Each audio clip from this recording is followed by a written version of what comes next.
दूरेण ह्यवरं कर्म बुद्धियोगात् धनञ्जय बुद्धौ शरणमन्विच्छ कृपणाः फलहेतवः। ধনঞ্জয়, অবরম কর্ম, নিকৃষ্ট কর্ম, সকাম কর্ম বুদ্ধিযোগ অপেক্ষা নিতান্ত তুচ্ছ। যারা ফলের কামনা করে তারা কৃপণ, তারা আত্মার সঙ্গে উদার ব্যবহার করে না।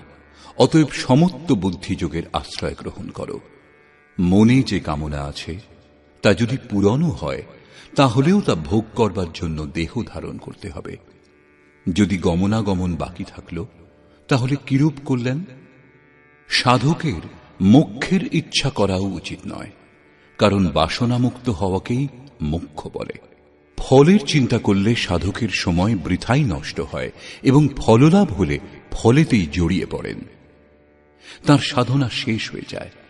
এরপর সাধক ভজন করবেন কেন? সেখান থেকেই তিনি পথ হারিয়ে ফেলেন। সেই জন্য সমত্ব বুদ্ধির দ্বারা যোগের আচরণ করো। জ্ঞান মার্গকেও শ্রীকৃষ্ণ বুদ্ধিযোগ বলেছিলেন, অর্জুন, এই বুদ্ধি তোমার জন্য জ্ঞান যোগের বিষয় বলা হয়েছে এবং এখানে নিষ্কাম কর্মযোগকেও বুদ্ধিযোগ বলা হল। বস্তুত উভয়ের মধ্যে পার্থক্য বুদ্ধির ও দৃষ্টিকোণেরই। তাতে লাভ লোকসানের হিসেব করে বিবেচনা করে চলতে হয়। এতেও বৌদ্ধিক স্তরে সমত্ব স্থিতি বজায় রাখতে হয়। সেই জন্য একে সমত্ব বুদ্ধিযোগ বলে।